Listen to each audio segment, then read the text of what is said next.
verses for the sheep, a couple verses for the coin, and the rest of the chapter deals with this relationship of a guy that has two sons. Now, I want to pick up the story and I want you to help me to tell it. So let's go to where we left off. We're now in verse 11.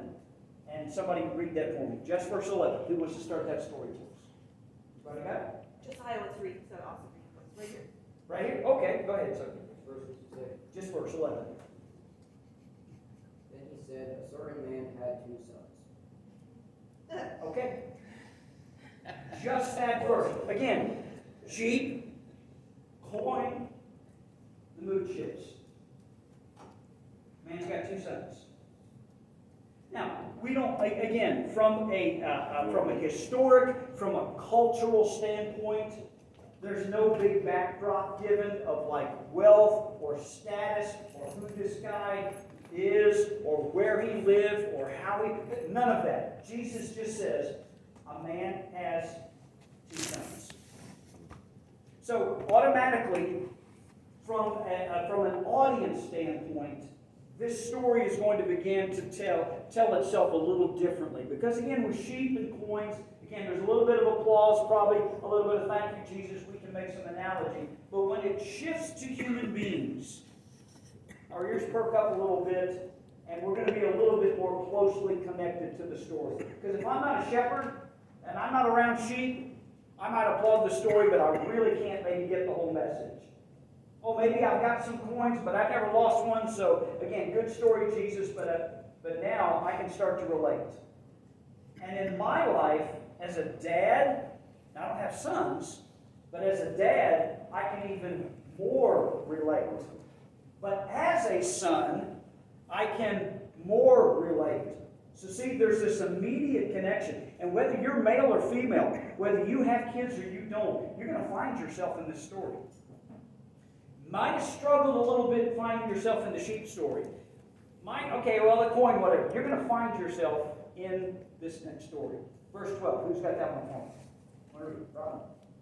And the younger of them said to his father, Father, give me a share of property that is coming. And he divided his property into two shares.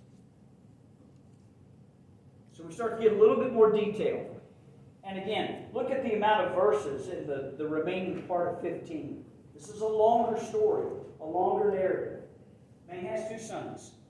The younger one comes to him and says, hey, Dad, I know the law because in Deuteronomy, and you can check me on this, in Deuteronomy there's a whole section of Levitical law that says, if a man has sons, sorry guys, if a man has sons and he dies, here is how the property, the livestock, and any cash is to be divided.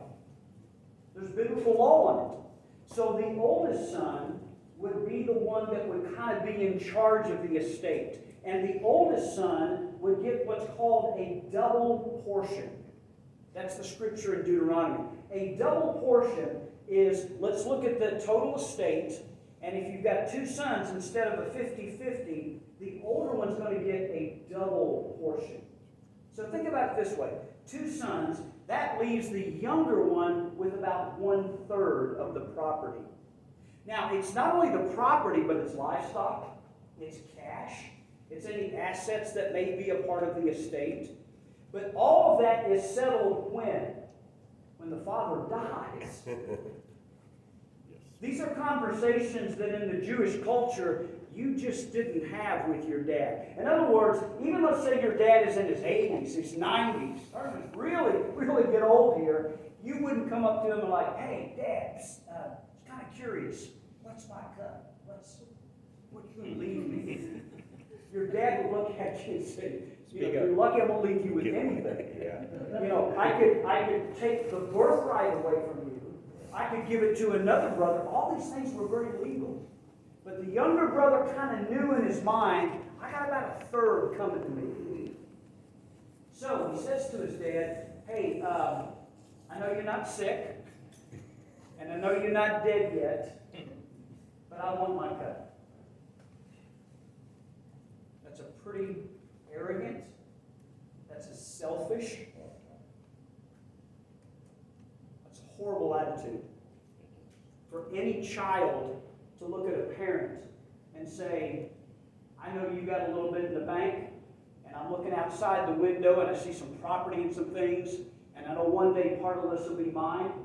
I want it now. Hey Dave, what Yeah. you're saying, it strikes my heart. He's really saying, I'd be better off if you were dead now. That's just settle up. Exactly. Better off you're dead than alive. Yeah. I mean, what a slap in the face. Oh yeah, to a dad, to a mom, to whomever, to a parent. Yeah. And to piggytail on what Chris is saying, he also is saying, Chris, that the stuff is more important than you, Dad. Mhm. So again, that slap in the face, that, wow, you said that out loud. Now, let's take the story one step further. Not only does the son say it out loud, here's something that's hard to kind of understand. The dad says, okay. Because again, Levitical law in Deuteronomy, the father could look at the son and say, you're no longer my son.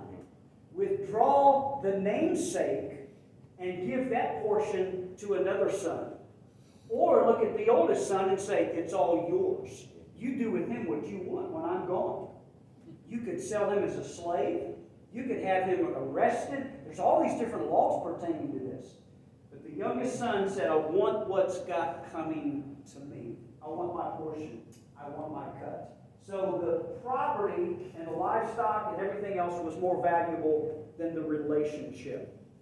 And as was read to us, so he divided to them his livelihood. Now this is kind of an interesting note here, because it's not simply that probably the father said, let me come up with a dollar figure, okay? No, he actually probably said, well, my plan was you were going to get that tract of land. And my plan was you were going to get X amount of head of cattle. And my plan was you were going to get X amount of money. And we don't know, the scripture's a little silent right here, but it probably was now on the shoulders of the younger son to say, I got to liquidate all this. I got to get some money because I'm out of here. We know that in the story. The younger son did not want what was coming to him and live there with his father. That's not the intent of his heart. The intent of his heart was, I want what's mine so I can go out and do what I want to do. Again, what's more important to me right now? My dad? My brother? No, the stuff. So somehow he had to liquidate this, get the cash, and when he did, now he's on his way. Let's pick up the next verse. Let's go to verse 13. Who's got that one for us? Go ahead. Not long after that, the younger son got together all he had, set off for a distant country, and there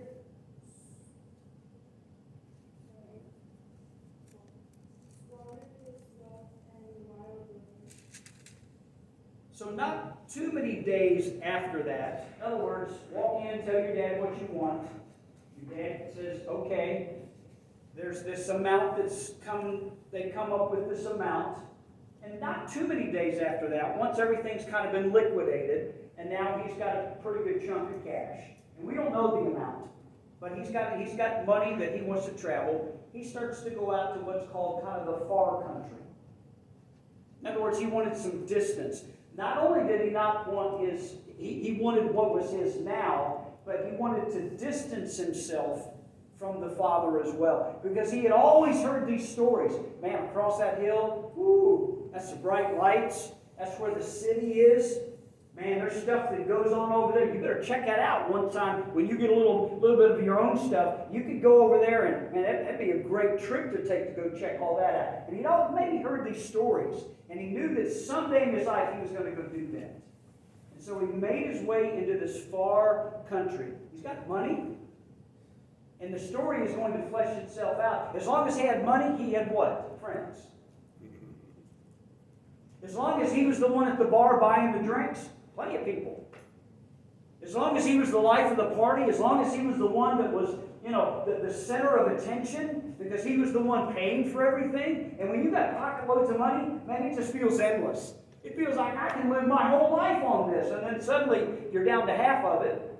And you keep paying a little bit, and then suddenly you're down to a couple days' worth, and After the money's gone, the friends are gone.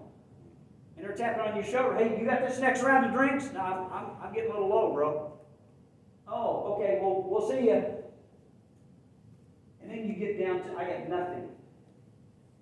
Well, I probably ought to get a job. I'm going to have to now fend for myself a little bit because I don't have a good relationship with my father. I've squandered some of that. And so let's pick up the text here as he has the money and he's on his journey. Who's got verse 14 for us? Go ahead, bro. But when he had spent all their but when he had spent all, there arose a severe famine in that land, and he began to be in want. Go ahead and take 15 too. Then he went and joined himself to a citizen of that country, and he sent him into his fields to feed swine. So the money's gone, and now he has to get a job. And he meets a citizen in this area that he's in. Hey man, you know where I can get a job? You know, is there any work here? Yeah, they got some jobs. We need some farm hands and stuff, and probably get you some work. Well, doing what? Feeding pigs. Now somebody help me. As a Jewish man, what were the laws around being around pigs? Anybody know?